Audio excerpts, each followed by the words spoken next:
जय जगन्नाथ सांग मैंने नमस्कार। हर हर महादेव। भाविली सका बहुत भिड़ होती टे डेरी जी 10टा सुधा आसिक पहुँचल। बहुत भिड़ था। टिकेट काटी लाइन प्रभु दर्शन मिलला। सब गोटे हो जाता तथा बहुत भल दर्शन देले प्रभु।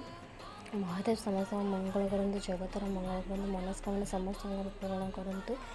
11:30 सुधा आसिकी घर टे विश्राम नहीं पुणी 6टा सुधा बाहरी जाइए काले जगह मिलवा कि ना जगह भी टे रखीदे जड़े गुरुमा आसिकी बसिले तापर बो को आणिकी आसिक बसिक दीप जलिलु। बहुत लोक होगले तापर पर्व आसिक बसिक दीप जलिलु। लिंगराज मंदिर 8:45 9टा सुधा महादीप उठी जाते किंतु ये 10:45 पाखापाखि होगला महादीप उठा। तथापि महादेव दर्शन सारी घर को फेरी जाइलु। भगवान समस्त मंगल करंतु। देखा नेक्स्ट वीडियो जय जगन्नाथ। हर हर महादेव।